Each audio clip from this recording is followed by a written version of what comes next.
What is up, you guys? This is Jan from my Sickle Cell Life podcast. And today we are going to be speaking to a warrior about his story. And before we get into the interview, I just want to say thank you to Craig for doing this podcast. Thank you for interviewing with me and allowing the podcast to release this interview. We cannot thank you enough.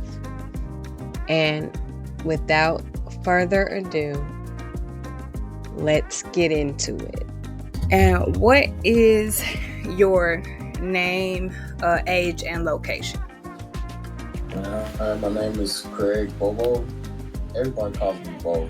Or everybody call me Craig. So, my age is 44, born 1980, and I live in Overland Park, Kansas, right outside of Kansas City, Missouri.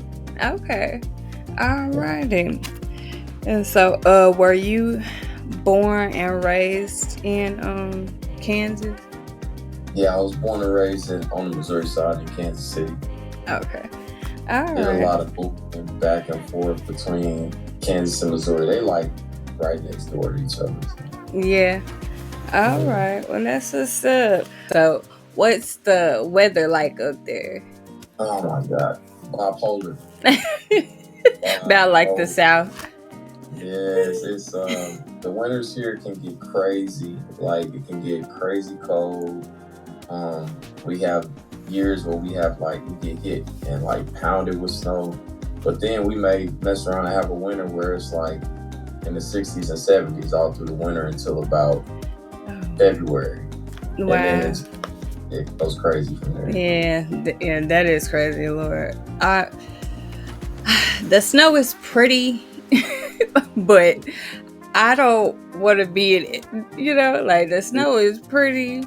It's pretty to look at, but the cold weather, I don't want to deal with it. So, I have a bittersweet relationship with the fall and winter time because that's my favorite time of the year. Right, yeah. I understand. I really do. I'm a summer baby. I was born in June, so I love heat. So I'm not a cold person. I'm not any of that. And you know, with having sickle cell, me and the cold do not get along. But it just don't. Right, but that's why I was asking about the weather up there. I'm like, what's the weather like? Because I wonder, does the weather affect your crisis, like the crisis that you have with sickle cell? Yes, definitely. Like so like since fall started, right? Yeah. We were in about we were still kind of like in summer weather when fall first started. So it was still getting up to like 80s, 90s. Then it just took a major drop. Yeah. 60, and then it started going back up to 70s, 80s, and dropped back down to like 50s. And so it's like all of that like definitely affects me. Right. Yeah, because it's like it's bipolar, so it makes you feel bipolar. You know, you're like your body, because your body is reacting to this bipolar weather. But anyway, what type of sickle cell do you have? You have SS or SC or beta thalassemia? Okay. Yeah, my genotype is SS. Okay. I have SS as well. They talk about severity or whatever, but I think it's all the same. All sickle cell, if you have sickle cell, is horrible no matter what. And some doctors have tried to tell me that weather doesn't really affect sickle cell, and I'm like, BS. Yeah, that's a trigger. Weather is a major trigger for anybody who has sickle cell. Right. And when she told me that, I was like, come on now. I don't believe that at all, because I need her to go back to school. Right. And this is what we have to deal with in the sickle cell community. Like, this was a hematologist telling me this, like a sickle cell hematologist telling me I am not being affected by the weather. It has to be another reason. And I'm like, no. Like, when my joint aching like crazy and then the crisis kicks off, that ain't the weather, that's shit. Right. You're not like, so to have a doctor like insult you like that, like, people don't understand what we go through for real. Like, they really don't. And like, it's not normal. It's not normal to grow up in the hospital, you know? Like, that's how I was as a child with sickle cell. Like, I basically grew up in the hospital, not understanding what was going on, you know? I know how that feels exactly. Like, what was your childhood like with sickle cell?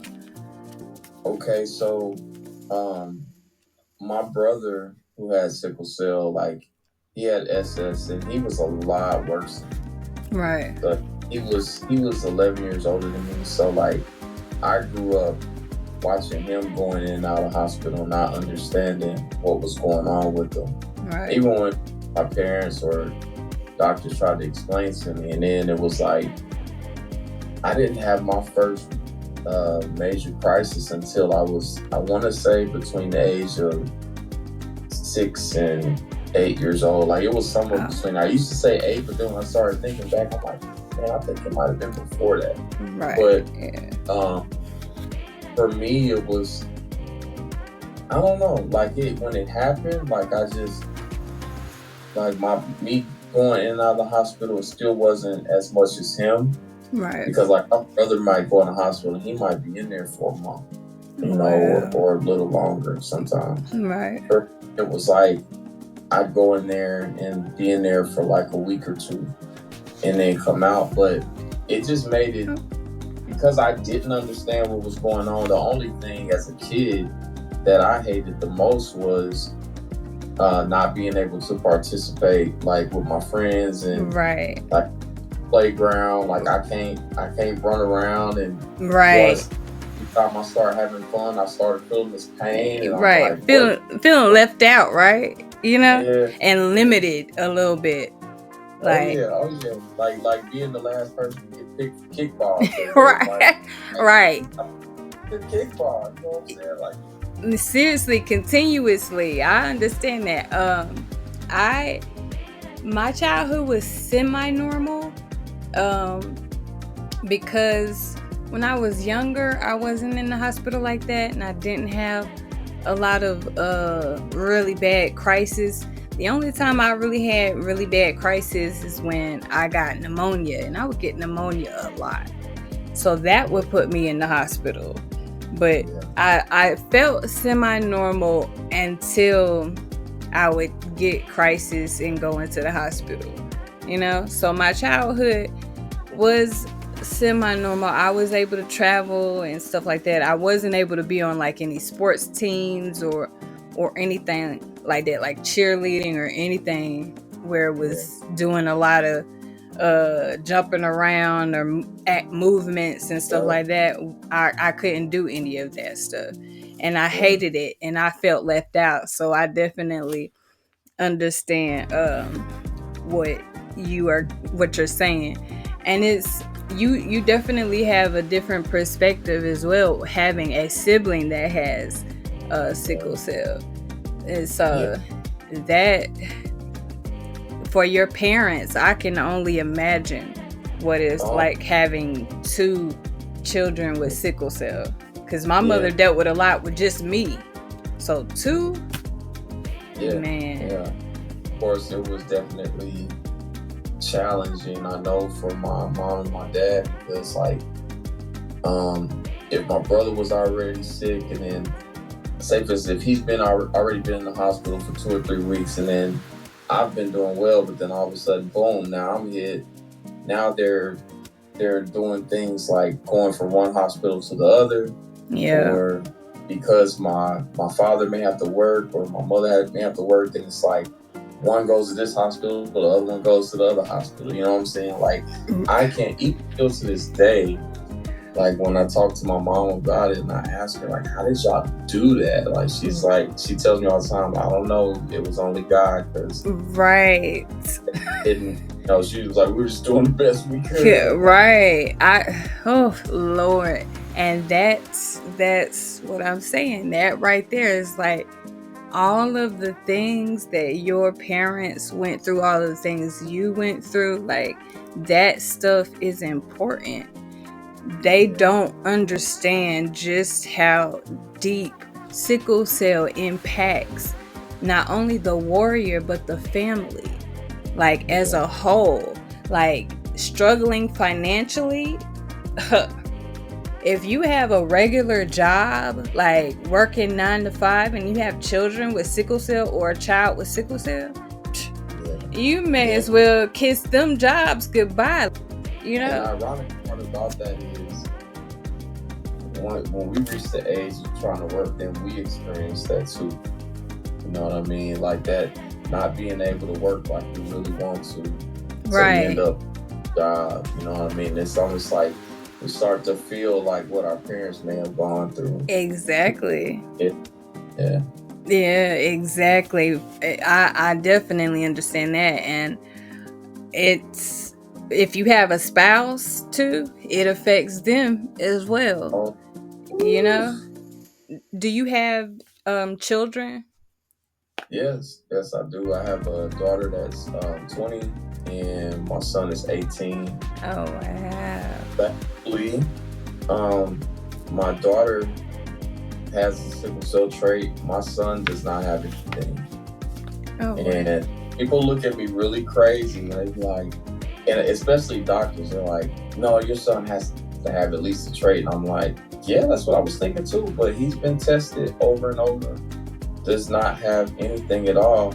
And I can only chuck that up to God, man, because like I really prayed over my children. I was pregnant with them. I was begging God, like, Lord, don't let my children go through what me and my brother have gone through. Oh, yeah. And it was just and I tell everybody that he's my son. Like, he looks just like me. Right. Like, yeah. Hey, well, hey, God works miracles. Who am I to question God? I have children also. I have 2 boys of the trait, and I just tell them, you know, education and making sure that you talk to the person that you want to have kids with. I'm pretty sure I'm gonna have that talk again with my daughter. Like, we've talked about it many times, but yeah, like it's just something that I just want her to be aware of. I mean, yes, you love who you love, and if you love a man that has a sickle trait or the disease, you know, I always tell, just beware, because this is what you're most likely going to end up dealing with. So yeah, you definitely have to educate them and let them know, like, you are signing up for a roller coaster and you're playing Russian roulette. If you do find someone that has the trait or the disease and decide to have children with them, you're playing Russian roulette. You know, you're really gambling, because my parents just had the trait. Okay, mine too. Both my parents. Right. And so out of a 25% chance per pregnancy, they got children with sickle cell. So you're really playing Russian roulette, you know? And what's crazy in my situation was with my brother. My brother was born in 69.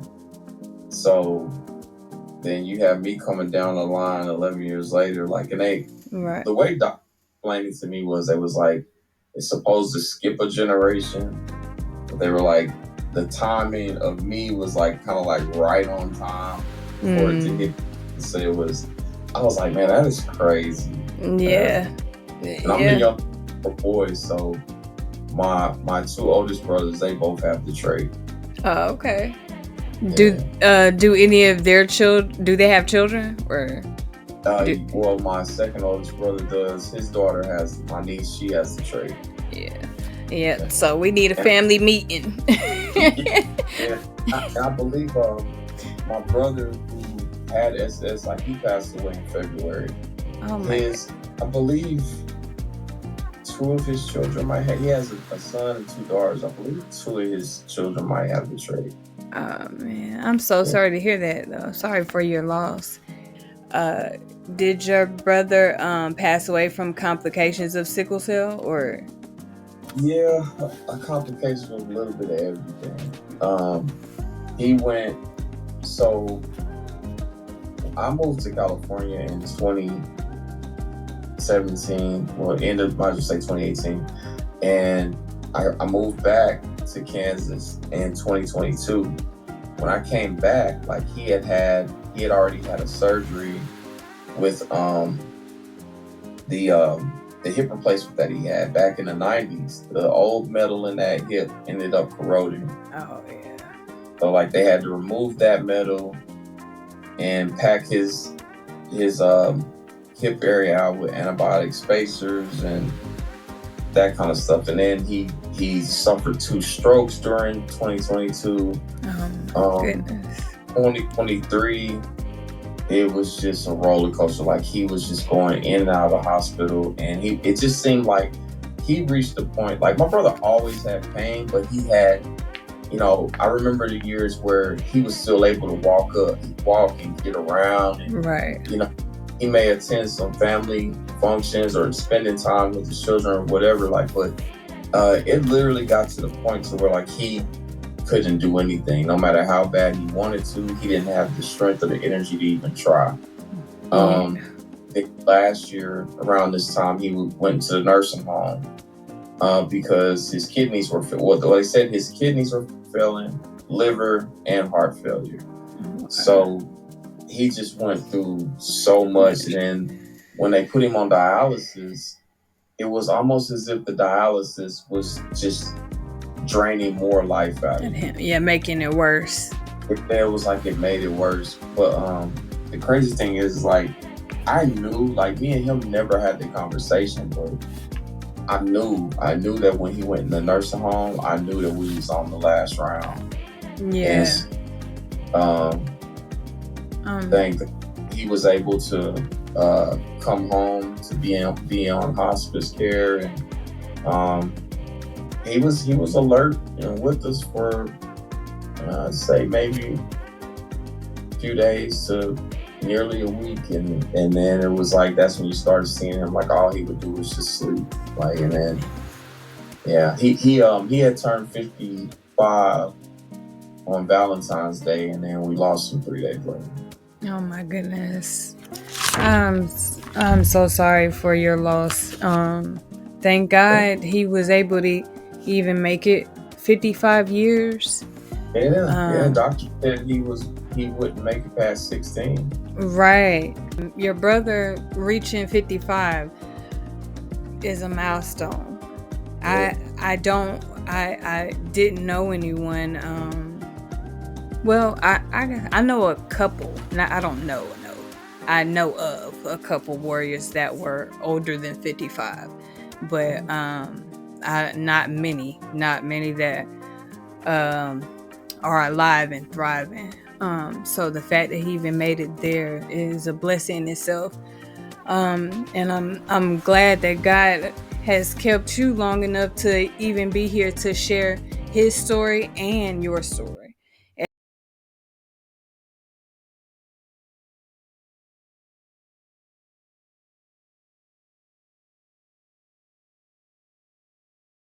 People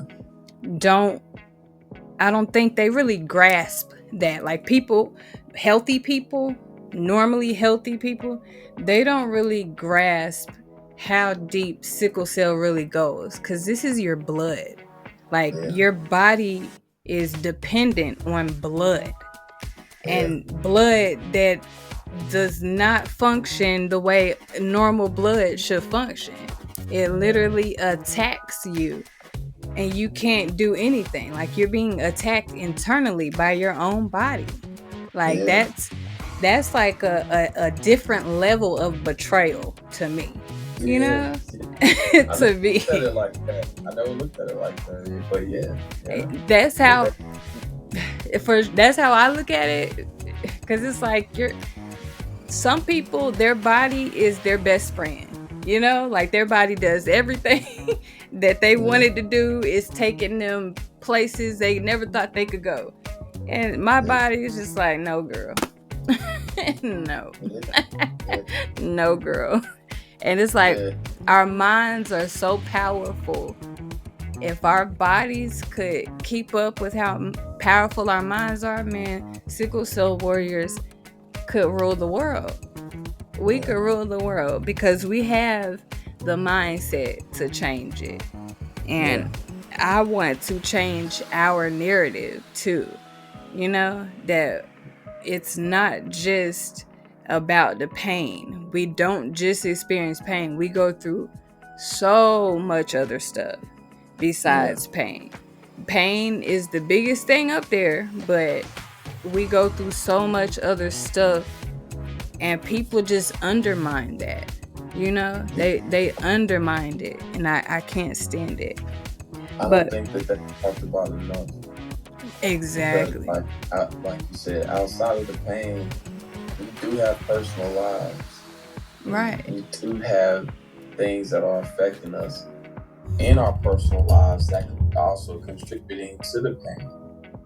Like, you know what I mean? Like the stress, depression, anxiety, all of that stuff factors into what we go through internally and physically. And I think a lot of times, you know, when we go in the hospital, like doctors are not thinking about that. You know, you have some doctors that will literally, as soon as they see you and if they've read that you have sickle cell, immediately they think in drug seeker. And it's like, man, like you have no, and even in our worst times, like whatever's going on in our lives, being in the ER, we're still looking at them like you have no idea how much I don't want to be here. Right. Even life is a mess right now, and there's things contributing to my pain. I do not want to be here. Right. Like, this is the last place on earth I want to be. But they seem to think that we just like pulling up like it's the club or something. Yeah. For real. They act like we are the people in line at the club trying to get in all the time. And it's like, no, bruh. I'm tired of seeing you just like you tired of seeing me. I would rather be in here and especially on a bad night where I'm already in pain and I gotta sit in the weight room for 6 to 8 hours. Right. You and your nasty attitude, like, man, bro. And people moving slow on purpose, you know, purposely putting your name at the bottom of the pile because they don't like you, or they feel like you're a drug seeker, you don't really have pain, you're just trying to get high. Somebody that's going to ask me 50-11 questions if I'm just trying to get high. Like, I that's not it. I want care. I want adequate care. I could be dying and I'm trying to save my life also. Like, I don't want to die right now. So but they discount all of that. And especially because sickle cell is a invisible disease. You know, if you look good on the outside, if you look halfway decent, much like you and me. Oh yeah, people say, there's nothing wrong with you. Right. You look healthy. I've been told that so many times. Right.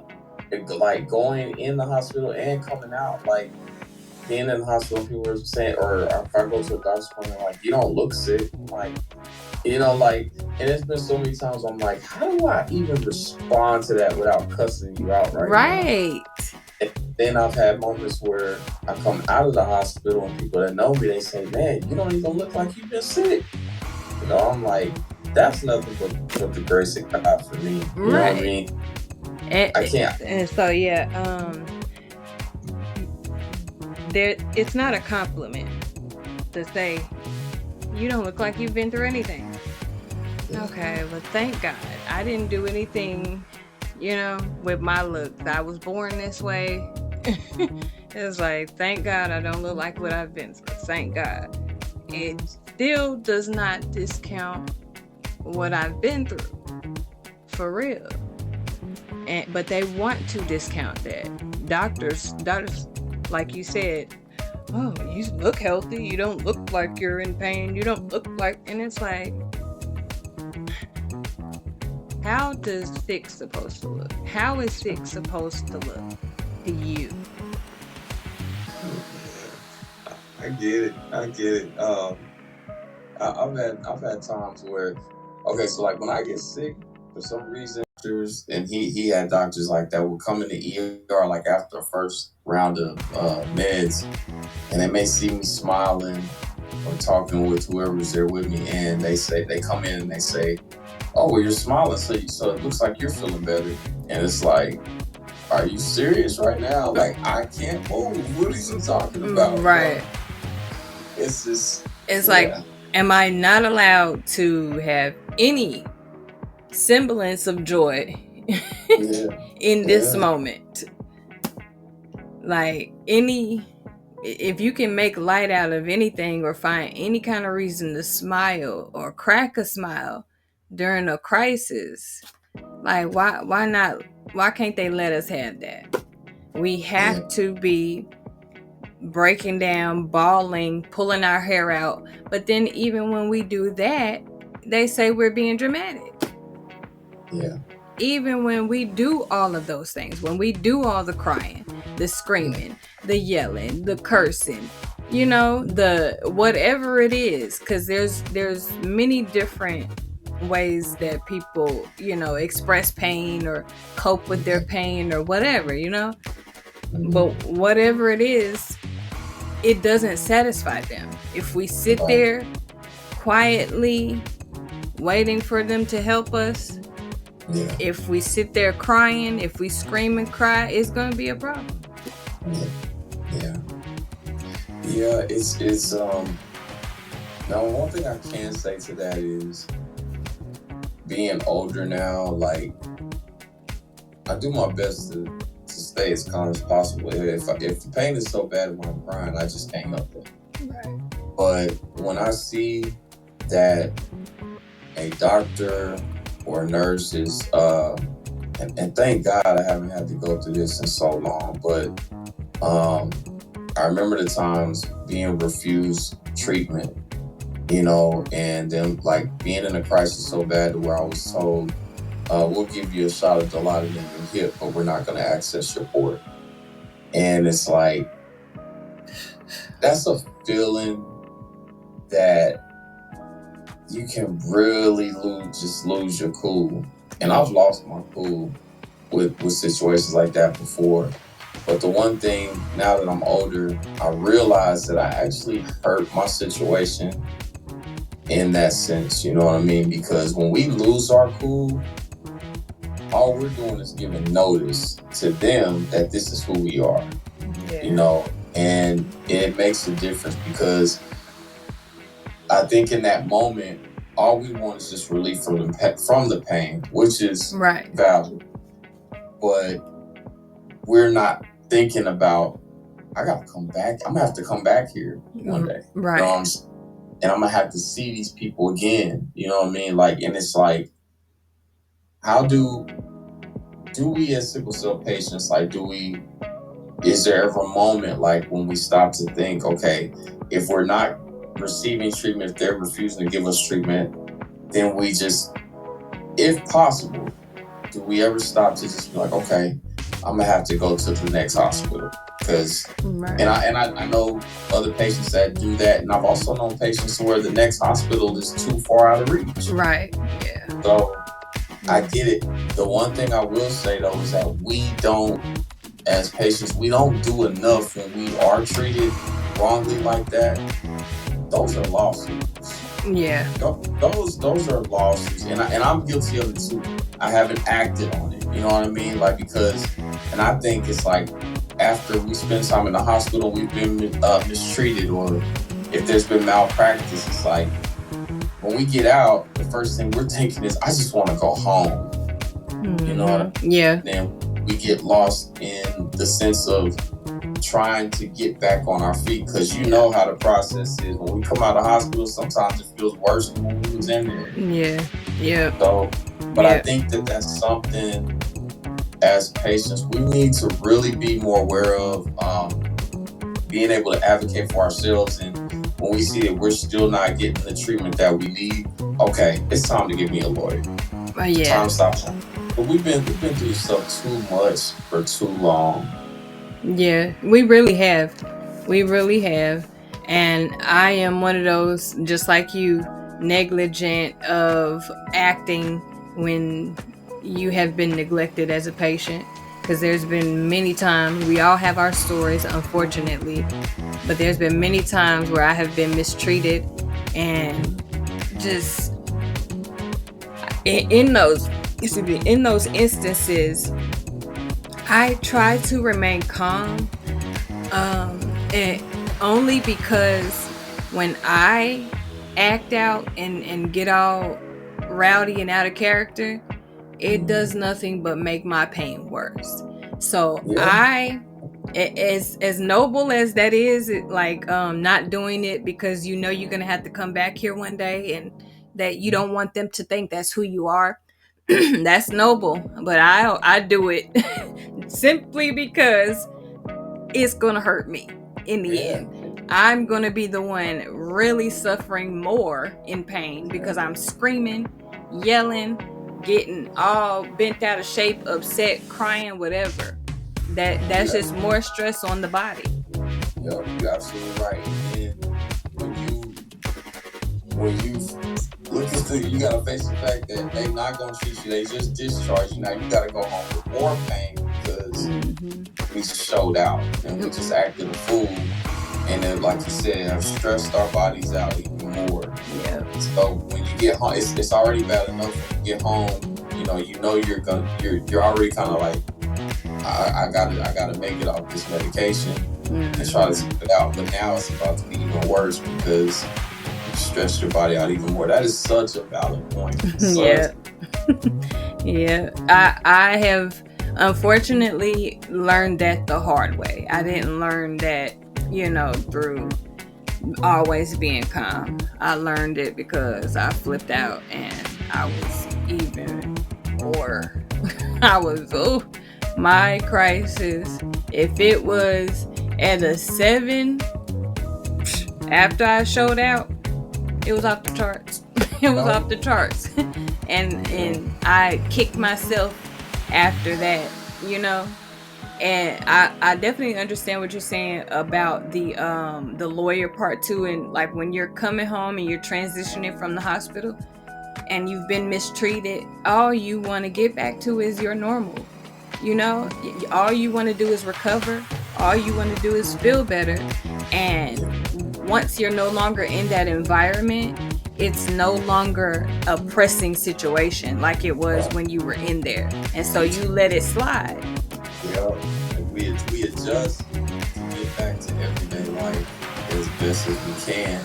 Yeah. We let them out. But one of the main reasons why it's so important that we do seek legal help in situations like that is because there have been many patients that were discharged and went home and they're gone. Yeah. Went home and they're deceased. They're deceased, and their family is now like, what happened? You know what I mean? Like, why wasn't my child treated? Right. Why wasn't my mom or dad treated? You know what I mean? Like, right. Then and in those situations, it just gets passed off. Like, you're lucky if you see a news report about it. You know what I mean? Right. And even if social media makes noise, it still may not even get picked up into the local news because it's sickle cell. It's a random sickle cell patient. Who cares? Who cares? Doesn't matter what happened to them. Oh well, they shouldn't have lashed out at the doctor. They shouldn't have da da da da. You know, whatever it is, they got them discharged instead of treated. You know, they make excuses for the doctors, and they really do protect these doctors. They really do. Because go ahead. I had a now this was one time that I saw things work for my good when it pertains to that kind of situation. And this was last year, around, I want to say maybe around March or April, but I went into the hospital. I knew something was wrong because like I was hurting.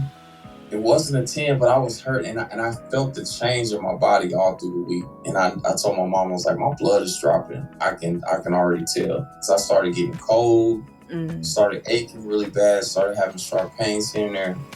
Went in the hospital, and the doctor, they accessed my port. This doctor I've seen before, and he treated me fine. This time when I saw him, he was like, yeah, we're gonna get some pain meds going. He never once drew my blood. And then my pain had increased by this point. And so came back and he was like, well, we've given you a couple rounds. He was like, so I'm just going to discharge you and let you go home. And I said, sir, I can't go home like this. And I said, what? I said, you still haven't even drawn my blood to check my hemoglobin or my retic count or my RBC. This was his words. He said, oh, but yeah, I'm pretty sure it's normal. And I said, no, sir. I said, I cannot go home like this. And then he goes, all right, well, I'll come back and draw your blood, but we're more than likely we're going to have to stick you. And I'm like, what? Like, y'all draw my blood through my port. Where is this coming from? So all of a sudden, I didn't see that doctor anymore. And then another doctor came in that knows me very well, knows my brother. He was like, well, we're going to get your blood transfusion, man. He was like, and I said, well, that doctor said he's sending me home. He was, I'm sorry. They did come in and draw my blood. And then that's when I saw the next doctor. He was like, we're going to get your blood transfusion. And so I was like, he said he was sending me home. He was like, no, you're not going anywhere. And I said, what's my hemoglobin? He said, your hemoglobin right now is 4.6. And that doctor told me, he said, if we would have sent you home, there's a possibility we wouldn't see you again. Right. And then I had a nurse come in that had heard the previous conversation. She gave me a number to call, and then I called. There's another guy at the hospital me and my brother go to, and he is one of those kind of top people that finds out about bad situations and steps in. Mm-hmm. And yeah, that doctor was fired. I should have stepped further with the legal action. Yes, especially if he was fired. Yes. But again, my mom, because I ended up going through more things in there physically, to where when I got home, I'm like, I just want to go to sleep. I didn't. Right. Yeah. Yep. And those are the opportunities that we just let pass by. But you know what? God is going to bless you anyway. You know, God is going to bless you anyway, because you could have took that doctor through the ringer, you know, and he probably would have never been able to practice again. But you saved him, and he probably can practice somewhere, but I hope he learned a lesson at the end of it. But do you feel like, what do you feel like the sickle cell community needs the most? Are we talking about from doctors, or are we talking about with each other? It could be a 2-part. I would love to hear both, actually, because I'm interested. I think when it comes to doctors, nurses, I think it's clear. It's been made clear across the board, and I'm glad to see it still being pushed. And that's just, man, like we just want them to stop looking at us a certain way. Yeah. You know, when we come in there and we're needing help, we're needing care, we're needing assistance. Like, I just want to see these doctors, man, have a heart. Right. Because if it was their child in the situations that we're in, they would not hesitate to go off on somebody that is not giving their child the proper care. Yep. I would say that's the main thing, and like I said, I think we all can relate to that one. Oh yeah. Better treatment. Doctors who are willing to say, okay, we know that you taking a lot of meds. Like, okay, I want to try. How would you feel about us trying something different to go along with that could maybe reduce the amount of meds you take? You know what I mean? Like doctors who are open-minded and are willing to explore new areas and actually sit down and have that conversation with us. Right. I don't think done enough. When it comes to the community, I would just say like transparency. And the reason why I say that is because like I know a lot of us share our stories, but there are so many that still aren't really, they may not be willing to be open or to share or to not only give their experiences, but like to tackle those hard conversations, the really hard conversations. Like, and I'm gonna say this, might rub people the wrong way, but addiction. Yeah. I went through addiction with the pain, and it can destroy your life.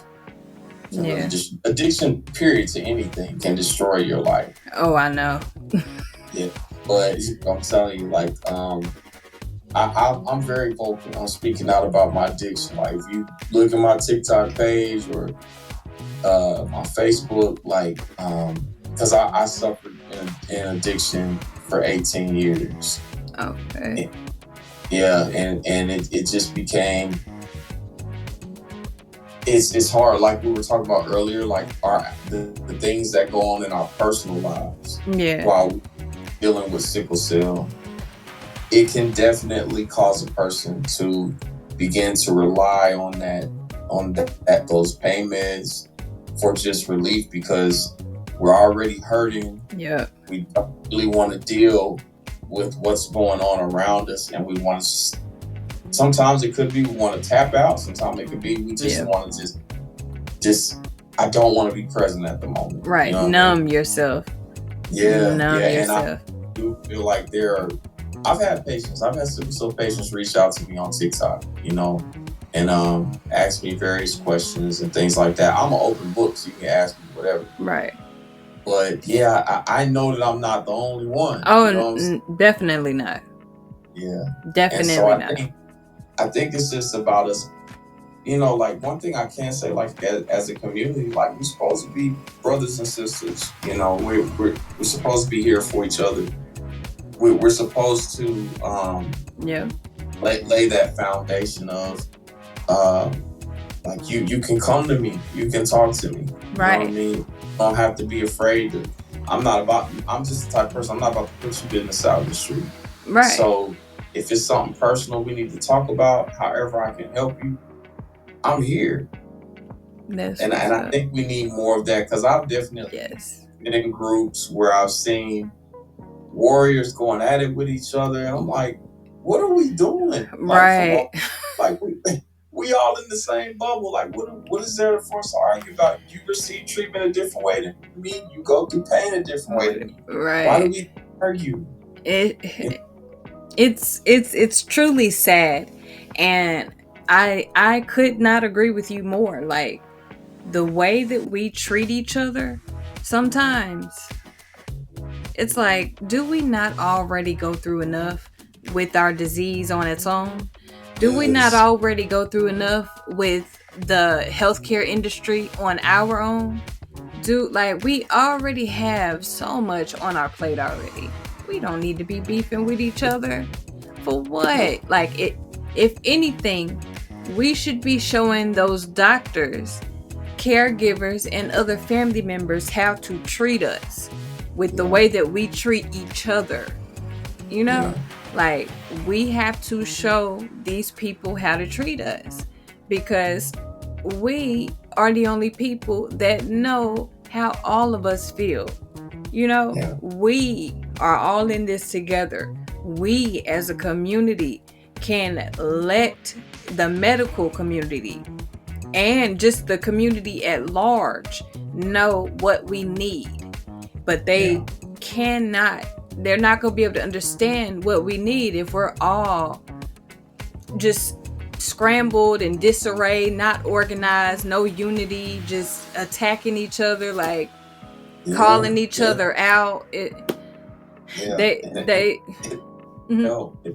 For somebody who, if I was a person on the outside and I just decide to, let me learn more about sickle cell, and I tap into one of these groups and that's what I see. Right. Be like, no. Right. You know? I don't want to learn anything else. I'll be like, absolutely not. You know? But it's just that togetherness. We gotta bring that. We gotta make that tighter. We gotta make that stronger. Yes. I know I can always do more. Like, I do the best I can with what I'm given.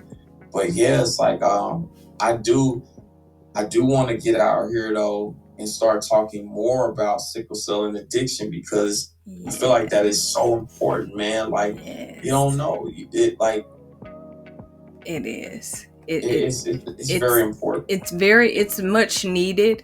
And I can tell you it's much needed because I used to be a peer support specialist. I'm currently in South Carolina, but I'm from Charlotte, North Carolina. And I used to be a peer support specialist for patients that had chronic pain and sickle cell. And we would have group sessions and we would talk about addiction. We would talk about, over medicating or self-medicating. All of that. So I can tell you it is needed, because some people, some of these warriors, they don't believe they're addicts. They don't believe they're addicts. Some of them aren't. Some of them are going for their pain. But some of them are going because they're depressed, to actually get high on the medication. Some of us are there because I've seen it. And they don't want to deal with what's really going on. So they kind of blame sickle cell for everything. And you can get in a real sticky spot like that when you do that. So one of the to me, and I don't know if anybody's ever thought about this, or if they have thought about it, I don't know if anybody's ever shared it. One of the root causes or problems that can lead sickle cell patients to addiction, to me, is when we're getting ready to make that transition from pediatricians to adult doctors. There is no sit down to say, hey, you're getting ready to be of age where you now have to monitor these medications and how you take them. This is what can happen if you are not careful. If you are not extremely careful to take, you have to take these meds the way that they should be taken. Right. I wasn't taught that. Right. And I haven't heard anybody that actually came out and said that they were. Right. I was about to say, a lot of us were not taught anything. There was no education around narcotics. A lot of us had to find out the hard way. Hard way. And for me, where it started was, it started off with my pain. My pain interrupted my life so much that I just wanted it to go away. So instead of taking these 2 oxy, I'm gonna take 4 right now. Yep. And then 4 hours come by, if I'm in a bad crisis and it's increased, okay, it's not time yet, but I just want this pain to go away. I'm gonna take 2 more. You know what I mean? Yep. And that's how you get into it. That's how you get into it. And not only that, we are not understanding how much more we are breaking down our body. Right. Because these narcotics, they destroy our bodies. Let's be real. Yes, they do. You know? They don't really help. All they do is numb. They don't really help the pain. They numb our brain. That's it. Yeah. They numb our brains. That's it. We're still in pain. Our body's still feeling the pain, but our brain is not functioning, is not receiving that pain. Those receptors are off. So, and when those... Go ahead. No, go ahead. I would say when those receptors are off, a lot can happen. You are numbing yourself in a lot of different ways that you don't even realize, you know. But and really, when addiction kicked off, addiction had already started at that point. Like me overtaking the medication just to get past the pain and keep being able to do and live my life. When it kicked off for me was when depression hit, and when I had reached a point where a certain situation happened one day, and I'm just like, you know what, I ain't dealing with this. And you know, and for my story, it went from me just taking these meds to numb myself and not be present in the moment, to me mixing the meds, marijuana or alcohol, and I have come face to face with death with that addiction more times than I can count. And it's like you can really find yourself just like on the brink of just losing everything because you just don't want to be present. You're tired of the pain you're feeling physically. You're tired of the pain you're feeling mentally or spiritually or emotionally. Yeah. All of it. It's a whole nother deal. Yeah. All of it. It's like a big it's like just one big jumbled up, messed up Kool-Aid that you are dealing with.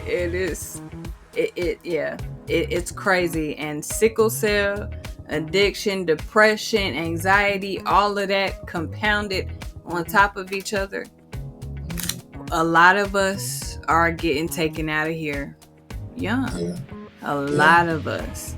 I have known several warriors that had children, didn't even make it to 25 years old. And they had issues with their medications as well. But they had gotten to the point where they were putting things in their IV.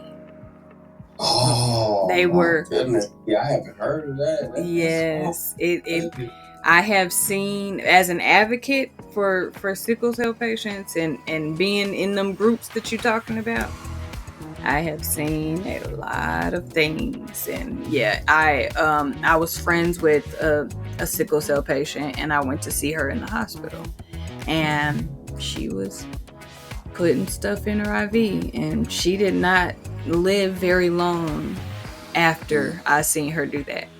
It was literally, I think, the next year she was gone. Yeah, and that's that part of that transparency I'm talking about. Like, when we have us as patients, like as warriors, we have to be open, honest, and willing to share, because, like, you know, you never know if you're suffering with addiction, to be honest and then just willing to share with each other, like, because you could be, either of us could be going through something, and there could be a warrior that has experienced the same thing, who is, you know, who has a great solution for us. But if we're not willing to be honest and just talk about it, like, you know, we're missing out on the chance to get some help and some encouragement that we really need. Right. Yeah. For sure. I definitely agree, and I think a lot of warriors would agree with you. And that's why I was telling you, I wanted to get that a different type of group started. Do some family bonding, family education, all of that, like a come to Jesus for the sickle cell community, to really have some reconciliation and to bridge the gap. Because to me, honestly, I think it's going to take one of us to do it. Like, we can keep waiting for the medical community to see us. We can keep waiting for them to fund us, but it's going to take us. Like, it's going to, oh man, everything you just said too, it makes me feel like it would, especially with wars, it would change the narrative of isolation.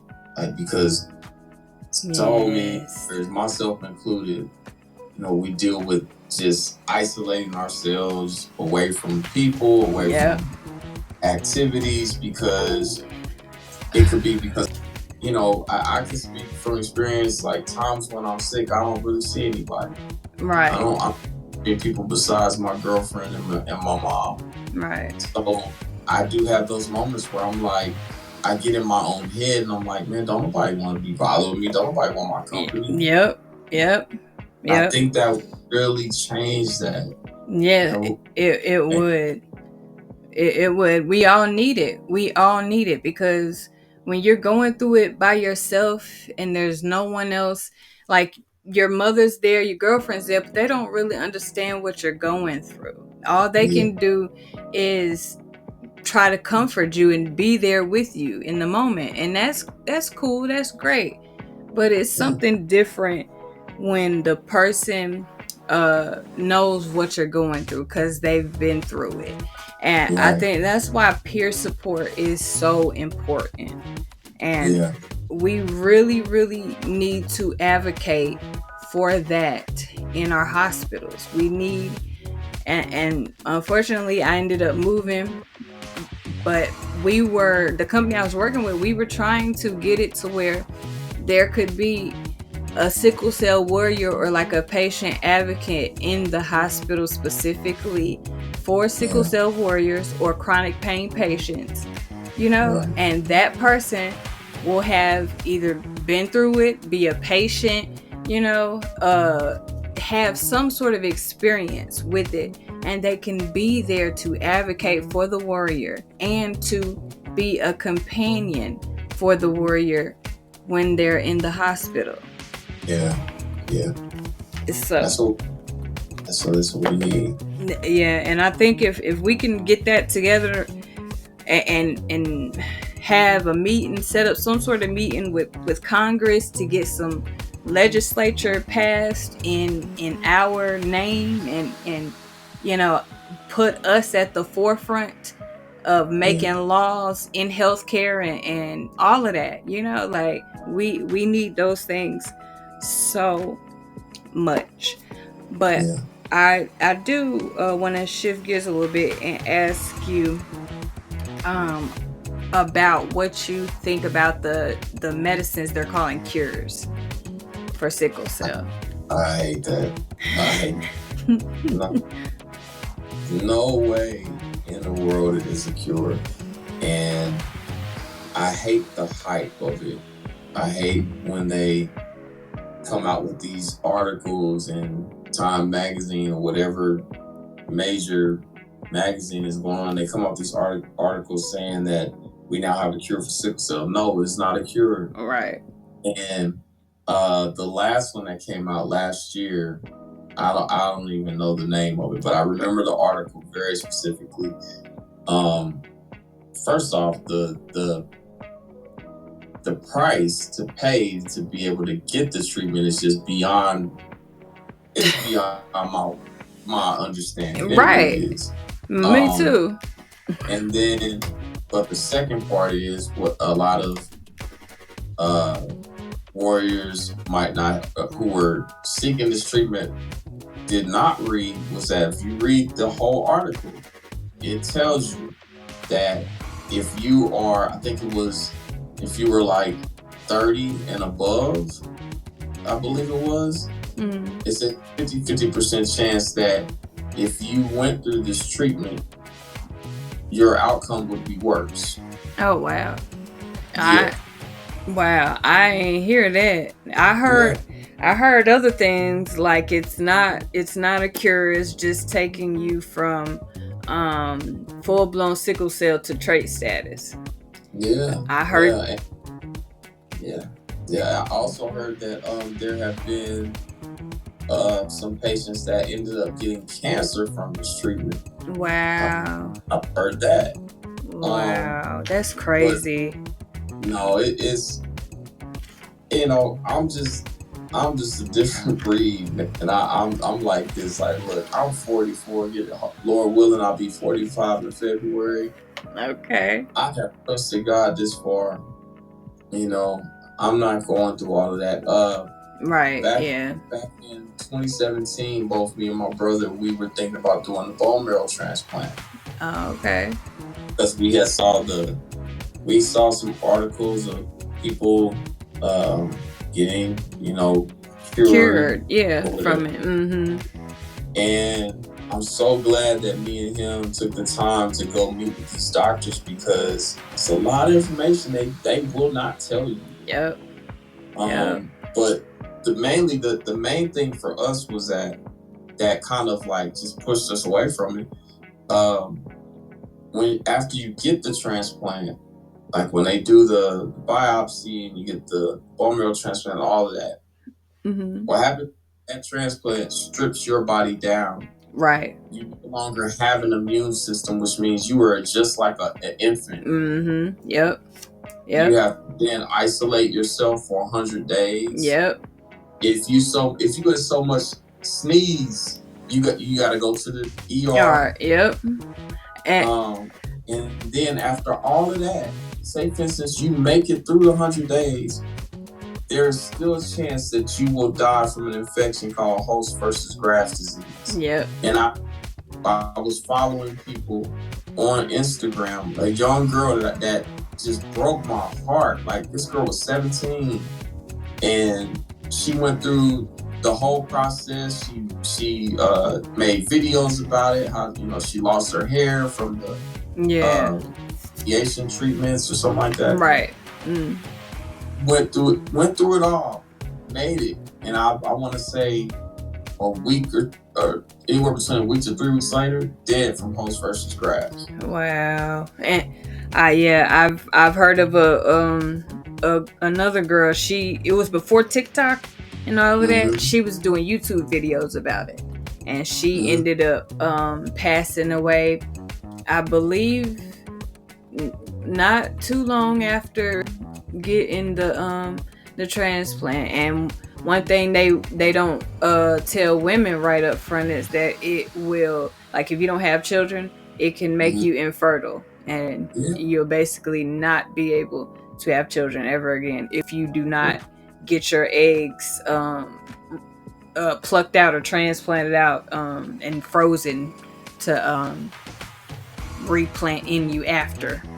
So, and me, my brother, we had asked him, what is the percentage of death in dealing with this?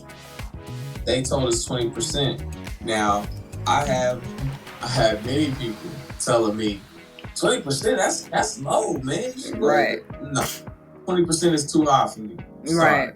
Like, and then it's like, me and my brother, we talked a lot because we were like, you know, again, like you said, our situation is different. We are two brothers, two sons that have this disease. Yeah. How would this change our families' lives if one of us passed or both of us passed? Right. You know what I mean? Like, and I remember my brother vividly looking at me and was like, "Nah, bro." He's like, "I don't know about you. I'm taking my chance with God." And I was like, "Bro, I'm with you." Yeah. And that's the other thing they would not tell us how many people have died from this. They wouldn't tell us. And they danced around that question. They would not tell us. Because if you hear the real number, it's going to make you like rethink it, and they don't want that. And it's crazy to me that some warriors that have gotten these different, however they got cured from sickle cell, they will fight with you tooth and nail about these cures, child. If you say anything negative about their process and that it's not really a cure, or if you bring up any of the cons of these procedures, they get upset. And I don't understand that. I'm like, look, if you are the poster child for this cure, you should not have any problem with people coming and having questions and concerns. Right. You know, you should not. Another thing too is, and I just thought about this, like, how do you deal, like, if you already have organ damage from sickle cell, but you choose to go do this process and you get that, you know, you still have another issue that has to be dealt with. You know what I mean? Yep. It's a lot that some warriors, they just don't think about. And I've seen warriors on Instagram as well that have gone through what is it? The stem cell transplant. Yeah. And they are still having, you know, everything is saying that they no longer have sickle cells in their body. Right. But now they're experiencing other major issues throughout their body. Yeah. And I was like, I ain't knocking nobody to do it. Right. Do what you do. It's just not for everybody. It's just not for everybody. Like you said, like your brother said, well, I'm gonna take my chance with God, right? Mm-hmm. You know, he's been keeping me, and at this point, I've done everything they said that I couldn't do. I've lived way beyond the years they said I would live. If I take sickle cell to my grave with me, that will not be the worst thing that has ever happened to me in my life. Exactly. You know, I have been blessed in spite of. Yeah. You know, I look at it like, I joke around, but I'll be serious at the same time. I tell people, hey, my curse is my gift. Right. It really is. It really is. Because you get the unique experience with this disease, and God saw fit for you to, you know, be bestowed with this cross. This is your cross to bear. And at the end of it, I'm a real believer in God, and I really believe that we are going to be able to tell our stories and our perspectives to God, and He will understand and know what it was like and what we went through on earth as a human with sickle cell disease. And I think he gave us these, you know, struggles and battles so that we could be a testimony to just how good He is in spite of everything that we go through. And so every day our life should be a testimony to somebody else. Yes. Tell you, man, I wouldn't have made it. I wouldn't have made it if it wasn't for my God, my Savior's love. Right. I still have questions to this day. Sometimes I ask God, what is it? What is it about me? Right. That decided to love me so much that you spared my life. I have overdosed more times count. I have woken up in ICU on a ventilator more times than I can count. What is it? What is it that you see about me? You know, that's so special. But then it's like when I get to talking with people, sharing my testimony, it start to see a little bit more clearly. Like, it's because He has a purpose for me. Yes, He does. It's definitely part of my purpose. Like, I rap and I do music, and which I truly love. It's so But sad. this right here though, like being able to talk with warriors and talk with addicts, Right. that's lame. Yes. It could be very, very therapeutic for sure. Because when I was doing it, and this is why I'm doing this also, to get back into that, because I miss it. You know, I miss it so. And this is just another phase to me of my advocacy. I think that we all deserve our time in the spotlight. We all deserve our time to tell our stories, to testify and tell what we've been through, and show warriors that are going through it right now that it'll be okay, and warriors that are coming up behind us, the sickle cell babies, you know, they're the future of this. And if we show them, you know, what we can do when we work together, they will be so much better off than we were. They will be so much more educated than we were. And thank you. I truly, truly, truly want to thank you for allowing me to be a part of sharing just a small part, because this ain't the whole part of your story or your journey, but I appreciate you for letting me and the podcast be a part of that. And thank you. I can't thank you enough. I do want to ask you, is there anything that you want to say that you didn't say? Is there anything I didn't ask you that you want me to ask or talk about? Okay. Well, I was just thought about this too while we were talking. So I have had a lot of questions that I get inboxed with, and that's, how do I manage my pain crisis now that I'm no longer in addiction? Because and I simply put it as, I no longer take any narcotics at home at all. I take baclofen, which is kind of like for muscle spasms. And then, I've heard of it. Yeah, cyclobenzaprine. Okay.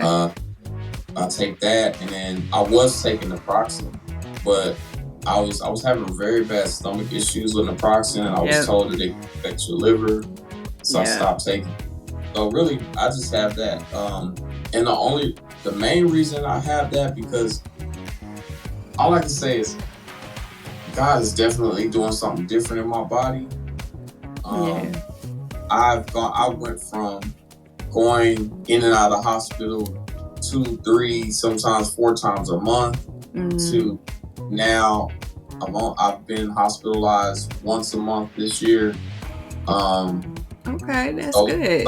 Something is happening. Like, even with what I'm dealing with now is I had an MRI done on my back. I've been dealing with back pain for 7 years. I had an MRI. I had plenty of MRIs done, but nothing was showing. So this time, the different came back and told me that the sickle cells have been eating away at the muscle and the bone in my back. So that's something different, but I still just take the muscle relaxer for that. Right. Well, the only time I go into the hospital is when I absolutely cannot manage the crisis at home. And that's the only time that I receive narcotics. Okay. So, but outside of that, I don't have any narcotics in my possession, none here in the house. That's what's up. Yeah, and I'm really trying to build my research up on the natural supplements that I can take that will also help. Yes. I stopped smoking weed. Like, I don't do no drugs, no nothing. That's what's up. Sober. The big weed smoker. But yeah, when I got my sponsor, he was like, "Hey, do you smoke weed?" I was like, "Yeah." And he was like, "Yeah, I'm gonna need you to stop." And he was like, "I'm gonna be your sponsor." He was like, "I get it, I know it's legal." He was like, "But nah," he's like, "You can't do nothing and none of that stuff." So I was like, okay, cool. That was it for me. Well, that's what's up. One thing I did notice though was when I was smoking weed, it always made my back hurt. Oh, wow. Every single time. And when I was in California, I went from smoking weed to I started using instead of blunts, I started using the vape pens. Oh, yeah. I using the vape pens to using gummies. I went from gummies to using THC pills. Every single time, no matter what I used, it caused my back to be in tremendous pain. Yeah. So it was not a help for me. Right. Yep. So yeah, there's patients that do smoke.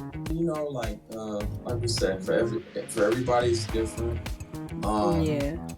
I would just challenge people, and I had to talk with one of my cousins last week because he's a big weed smoker, but he's trying to live for God, and he's saying he can't stop it. And my suggestion to him was, look, man, if you're really trying to walk this road, you gotta come to a point where you ask God, okay,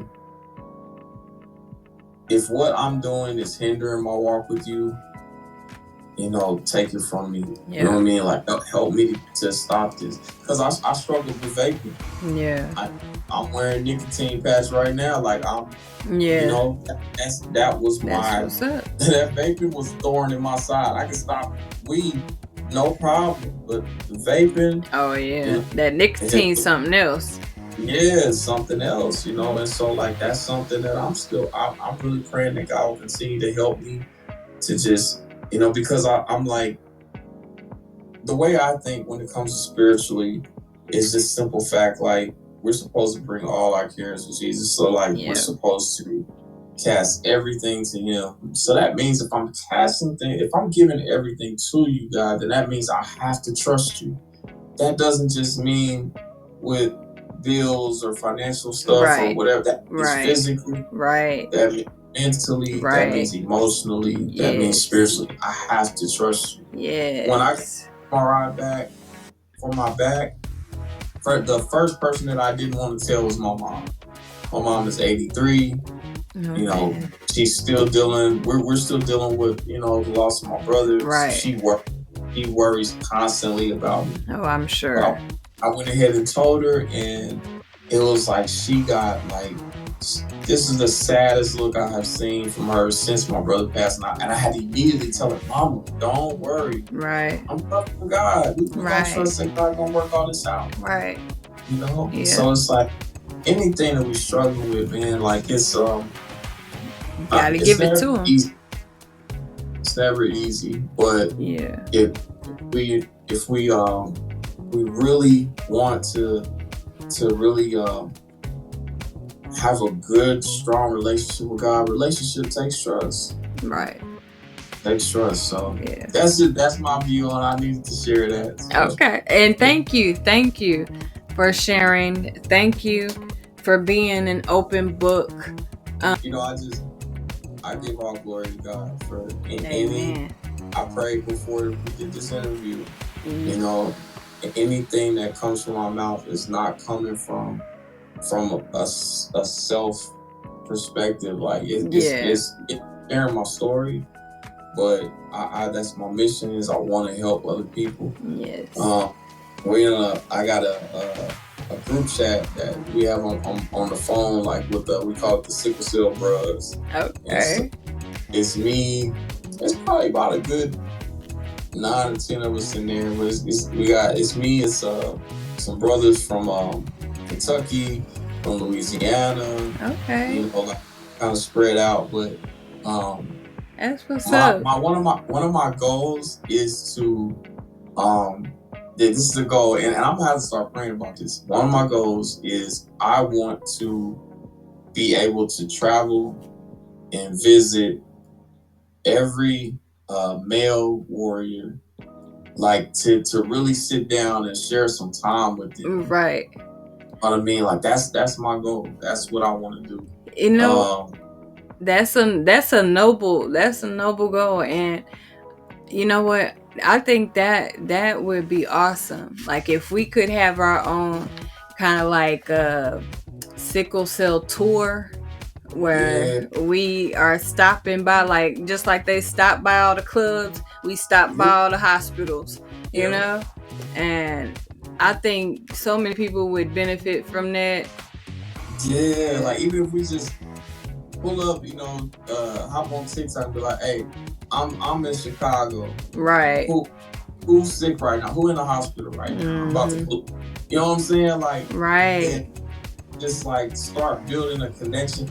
And that would be so life-changing. How much hope that might bring to somebody in the hospital. I know. A warrior in the hospital who feeling like, man, don't nobody care and I'm in here. Right. And bam, where you at? I pull it up. Yep, I pull it up. Yep, that we have to definitely do that. And as I talk to more warriors just like you, I'm gonna be telling them we gotta get this together. Once again, I would like to thank Bo for his very insightful interview. I hope that you guys learned something in this episode, and if nothing else, you got to know another warrior in this fight against sickle cell. Thank you if you made it to the end of this video. We appreciate you so much. Please continue supporting the podcast by liking, sharing, subscribing, and commenting. All of that engagement helps get our message further so that we can spread awareness everywhere about sickle cell. Thank you once again for your time, and we will see you in the next episode.